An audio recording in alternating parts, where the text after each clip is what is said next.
to expect. This film festival's the best.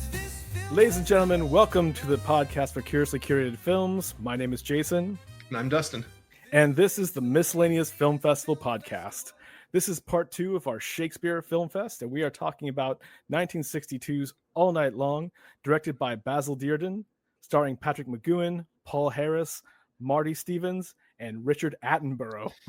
This is a jazz adaptation of Shakespeare's Othello, set in 1962 and featuring some big names in jazz at that time. Right off the bat, I'm going to say I loved this movie as an escape kind of movie. Imagining getting to spend time in a ritzy Soho loft during the jazz era in London, where all these big names would come after their concerts and just hang out and freestyle. That sounds absolutely amazing to me. But I know, Dustin, you are a big fan of jazz. Yeah, I didn't start out that way. My roots are actually like blues and rock, especially from like the 60s, 70s. The usual suspects, right? Like Pink Floyd and Led Zeppelin. But if you're listening to that kind of music and you're wondering where it came from, you eventually land in the blues. You know, some of my favorite jazz musicians are the people that can really play the blues, like Cannonball, Adderley. I think everyone winds up listening to Miles Davis at least once. He's one of my favorite artists of all time. He like invented 3 different versions of jazz throughout his career. So it like, you know, and you end up just rubbing shoulders, at least, you know, figuratively with these people, because most of the great jazz musicians are now gone. Yeah, that's something I really enjoyed about this movie. We get to see Charles Mingus. That's what I was going to say. Like, as a jazz movie, how did you find All Night Long? Yeah, as a jazz movie, I really liked it. As a movie, not so much, but we'll get into that. But you would be in good company. When it came out in 1962, it was actually maligned by a lot of British critics, especially people who were Shakespeare purists, who didn't like, I mean, spoiler alert, this is based on the tragedy of Othello, which ends in most characters dying, as you know Shakespeare's wont to do. All Night Long as a happy ending, where our lovers walk away alive. And British critics called that sacrilege. They also thought it was a gimmick to work in so many jazz artists in a supposedly Shakespeare movie. Yeah, and I read those reviews. I don't really understand those critics, to be honest. Like, I agree that the jazz doesn't really work to forward the themes or the plot of Othello. Like, to me, that didn't work. But to say that it was some sort of gimmick, and I already mentioned Miles Davis. Miles eventually goes electric in the late 60s, and he does a very, very famous album called Bitches Brew. And people thought that was him selling out to like the rock and roll kids. Mm-hmm. Rock and roll kids were not listening to 30-minute long, like hardcore jazz, compositions where there's 3 drummers and 2 keyboardists at the same time. Mm-hmm. Like that is not like they were listening to Jefferson Airplane and the Beatles and the Byrds. So, you know, they like, I don't understand those critics when they say this was somehow like a marketing ploy. Even at that time in the 62, jazz was not like a super hot commodity compared to what was just about to turn the corner, which is essentially Beatlemania. Yeah, especially in London, jazz was starting to have its emergence. Right. Mostly it was a style of jazz that was called trad jazz. There'd be like dance bands that sort of came out of post-war dance halls. Right. Stuff that was very easily digestible. These were British musicians trying to imitate Chicago-style jazz, right, and doing kind of poppy versions of it. What we see in the movie All Night Long is more what in England was called modern jazz, that was inspired by people like Charlie Parker, as well, like that bebop sound. Yeah, completely overshadowed by Beatlemania. Yeah. You know, it's interesting. This movie. So in Othello, there's the main character, right, and he's often referred to as the Moor. I don't remember, but I take it that he's referred to as at least dark-skinned, if not black. And he's often ostracized or... He's called black. The play is very much focused on him being an other and being black. Being right. What Shakespeare might have intended to be someone who is the antithesis of English. Yes. And I think that doesn't actually really feature in this film, but what I think is traded out for it is there's a lot of commentary, in my opinion, on gender, especially how husbands treat their wives in this movie. Yes. They all treat their wives terribly, actually, including Rex. Aurelius Rex is... Yes. He is our Othello. Our Desdemona is called Delia Lane, who's Yes. played by Marty Stevens. I actually found their relationship to be the best of all of them. It only goes bad because of that's the story. The story is Othello is tricked into jealousy, into suspicion of, in the original play, Desdemona, in this movie, Delia. Mm-hmm. And Yeah. which is wrong. She hasn't, and it's in a jealous rage that he starts to be resentful and moody, and then in the play, murderously enraged against her. Right. And in this play, he does assault her, but he does stop short of murdering her, which I was happy with because it would really contradict the tone of the movie up to that point. So I'm happy with the happy ending, contrary to the critics. But what I find really interesting in it is Delia Lane, the Othello's wife. Rex, I should say, Rex's wife. She is essentially suppressing her own career wants and desires to please her husband. Now they make it very ambiguous. They do. Both Rex and Delia say that it was her choice. That Correct. They talked as a couple and decided to spotlight his career, Right. to put him forward, and she was going to take a step back as a couple. Yes. That being said, though, he still is running a band, right? Whereas she is kind of just a wife at that point.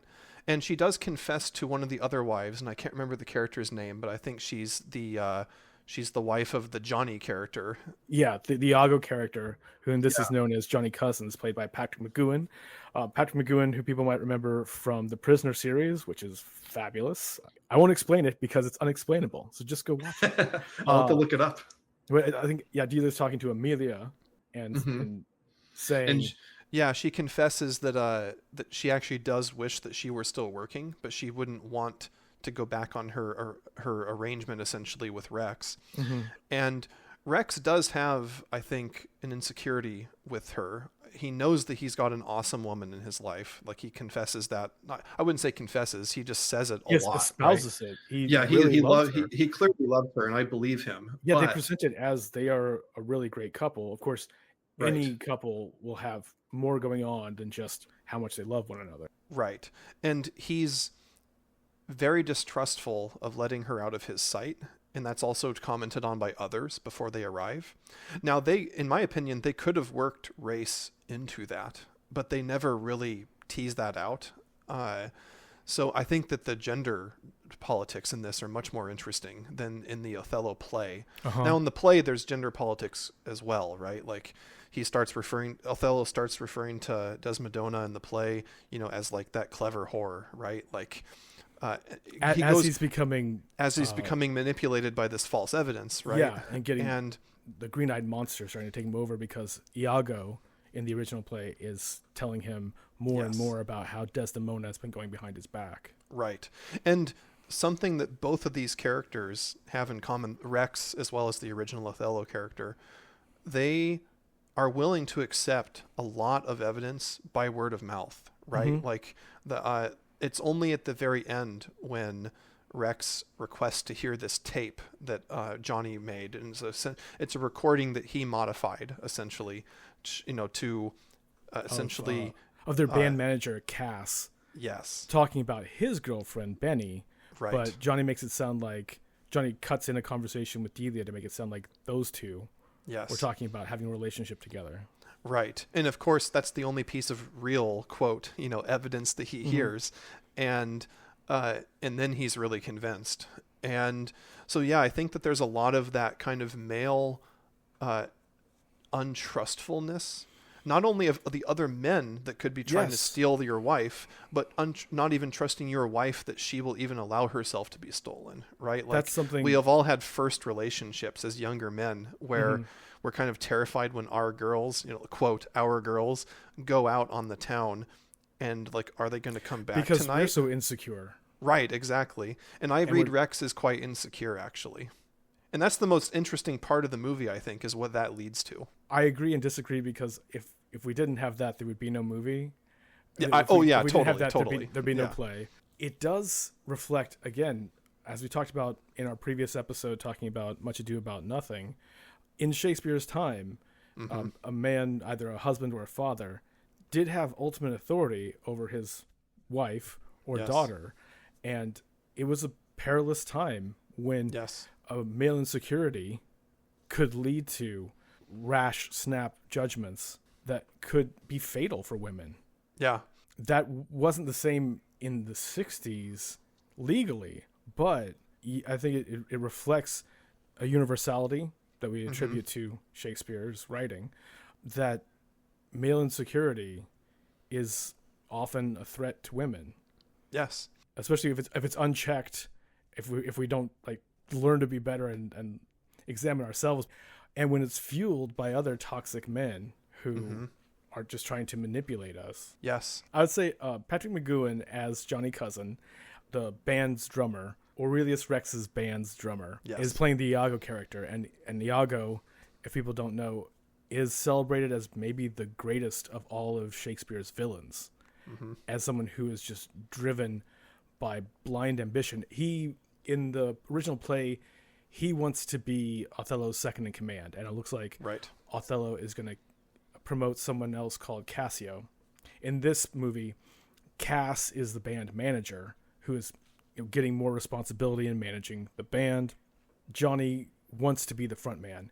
He wants his own band, or at least he wanted to be manager, but feeling overlooked, now he's decided to push Aurelius Rex out of the way so that he can either take over the band or create a vacuum in which a new band that he starts would have more room to flourish without the competition of Aurelius Rex. And Patrick McGoohan does such a great job of being almost twitchy, almost like an addict, with how much he wants this. He's not yelling and screaming and maniacal. He's earnest almost to the point of foaming at the mouth. Do you think that he even loves Delia Lane at all? Or do you think that she's just a chess piece on the board so he can get a record deal? Because obviously he wants to free ride on her talent. He says that he wants her, and he says it in kind of a double entendre kind of way. Both he would like to have her as his wife, and he wants her talent to be part of his band because of how great a singer she is, which she proves in singing 2 songs in this that are fantastic. He is so overwhelmed with his ambition, or that neither one of those are as true as the monster, the green-eyed monster of his ego that he needs to feed, that he needs to satisfy. No, I think you're correct, but it's made clear to him by his potential manager that he's trying to kind of woo, for a record deal, that without, Delia, there is no deal. Right. So he also needs her for purely business reasons. And I wonder if he can even separate his 2 desires in his head. And at the end, he does kind of confess that he doesn't love anybody, including himself. And I actually believe him that he's telling the truth. Yeah, he's quite a sinister, nihilistic guy. There's a lot of self-value that's there, because when the potential manager says, "I won't give you anything without Delia," that is a complete devaluation of him as a drummer, him as a potential band leader, him as a potential sales draw as an artist. Yes. And this is something, by the way, that comes up in jazz history all the time. Like Tony Williams, fantastic drummer from the second great quintet of Miles. So think like mid-60s. He goes out on his own and starts his own band called the Tony Williams Lifetime Band. And he genuinely believed that he would be able to sell as many records as the Beatles. And they were playing almost like jazz metal with no lyrics. And like it's like 1969, something like that. He hooks up with John McLaughlin before John starts the Mahavishnu Orchestra. Listeners should totally check that band out. I'll say no more. It's Indian jazz metal from 1970. But anyway, Tony Williams, a lot of those jazz guys thought that they would be able to make that kind of money. And the short answer is none of them, including Miles, achieved that. And Miles achieved it maybe more than anyone until the 70s, when you get people like Herbie Hancock and they really figure out, their kind of funky version of jazz, which there's so many great record recommendations. Maybe we'll put that in the description of the podcast. Oh yeah. I could rattle off 100 albums that people would probably at least love 10% of. So, but yeah, speaking of the jazz though, so there's a lot of people in the jazz world that are clearly more talented than rock musicians, at least as players, as instrumentalists, but they don't have the writing chops, which is really at the end of the day what sells a record. Also image, right? Like it's easy to sell the Rolling Stones or the Beatles. Now I love both those bands, but I can see someone like Johnny, who's presented in the movie as a really good drummer.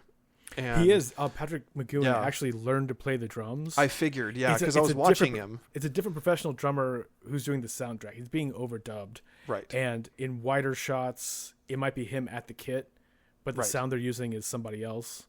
Then that makes sense. But his it's still movements him look pretty authentic. Yeah. Yeah. And I was looking for that because we're mixing actors with real jazz musicians in this movie. So I'm always curious, like, okay, I know all this is dubbed at some level, but since it's a movie, but the movements are pretty good, actually. Like, it's clear that he put some practice time in for this movie. Yeah, I really enjoy, speaking of mixing actors and real musicians, when the critics were talking about the jazz being kind of a gimmick, the closest I could get to recognizing that at all is saying that there are so many musical interludes in this. It's not constant dialogue. Because it's set in an after-hours loft party with jazz musicians. Everybody's taking turns on the instruments. There's constantly music going. People are coming in and out. And the camera will focus on the musicians sometimes. You just get to watch somebody play. You get to watch people just listening to another arrangement of musicians just learning to play with one another, maybe for the first time, and improvising together. It creates an atmosphere. And that atmosphere I really liked. I could forgive you. I shouldn't say it like that. I understand if you didn't care for the dialogue and the story, the movie, but the atmosphere of it, I think, made it great to set through more than once as I was preparing for this. Yeah, I love the music. For me, it was ultimately, I agree that it's definitely not a gimmick. I don't quite understand those critics. That feels like an invented thing, but to me it really felt like they came for Shakespeare. They came for Elizabethan and they left dialogue. With jazz, and they were bitter. They left about with it. jazz. Yeah. Which to be honest, that is the trade-off here. You're going to get jazz instead of Elizabethan dialogue. So right, and I'm okay with the lack of. I'm okay with modernizing Shakespeare. Like, frankly, I really like the Baz Luhrmann Romeo and Juliet movie, but so I'm okay with adapting to modern times and modern language on film. But what I did find the jazz was really distracting from the actual narrative, because I found tonally when certain revelations were made and the characters were obviously supposed to be hurt or enraged at each other, we then cut to jazz. We then cut to jazz, and none of the jazz in this movie is particularly dark or moody. Like, it's not the kind of jazz. It wasn't underscoring the feeling of the actors, of the action at the time. Yeah, so to me, that was a little bit jarring. And I found myself wanting either like a Mises live recording on film or Othello by itself. So I felt like the movie, honestly, I have to imagine the director just really was in love with this idea, that he probably was a hardcore jazz fan himself. Like, I feel like the Rod character, the Richard Attenborough character, was the director's stand-in. Now, I have not done any reading about that, but I just imagine that that's the case. I totally agree about Rod kind of being the audience surrogate. It's his party. It's his loft. He's this rich kid who can afford to, they say, oh, he has a house over here and a house over there. And then he's got this loft in the industrial part of Soho. I mean, yeah, of course you do. That's exactly what you do. It's awesome. Where I want to go, where I want to hang out. Absolutely. And to anyone listening to this, I'm definitely a jazz fan. Jacin is too, it sounds like. This movie does have really good examples of jazz. It's not comprehensive, but you're not going to get that in an hour and a half movie either way. Just be warned that it's not Kenny G. It's not smooth jazz. And if that's what jazz is to you, you're wrong. I think that is a great place to draw the Apologies to Kenny G. I've heard he's a really nice guy. I mean, it's the quality of the man, not the quality of his music, surely. We're going to draw the curtain on this second part of our Shakespeare mini film festival. Please listen to our next episode that's going to be all about A Midsummer Night's Dream. But with that, I've been Jacin. And I'm Dustin. And we'll see you next time on the Miscellaneous Film Festival podcast.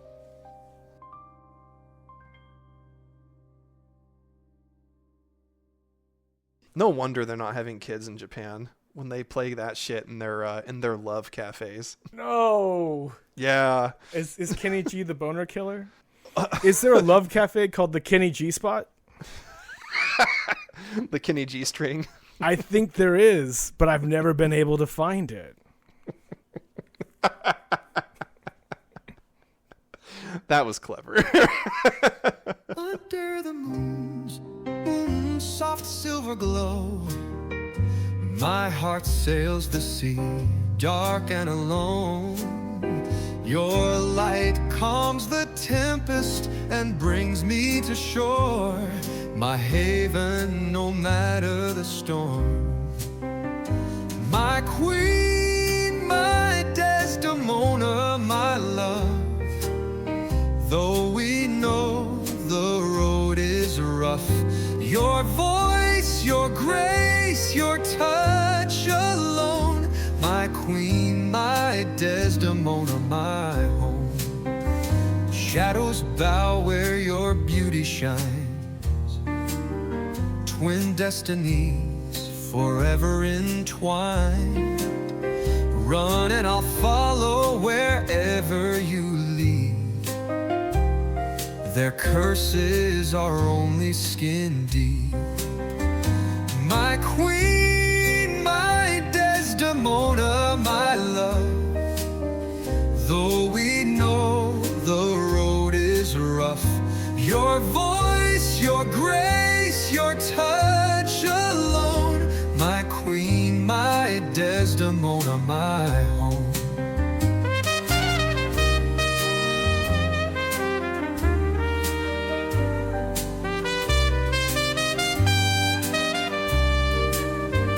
Though whispers of doubt may surround us, your truth's a beacon I'll always trust.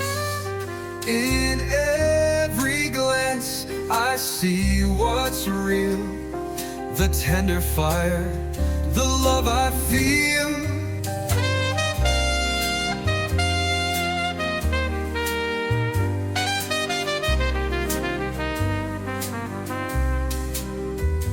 My queen, my Desdemona, my love, though we know the road is rough, your voice, your grace, your touch alone, my queen, my Desdemona, my home. My queen, my Desdemona, my love, though we know the road is rough, your voice, your grace, your everything, my queen, my heart,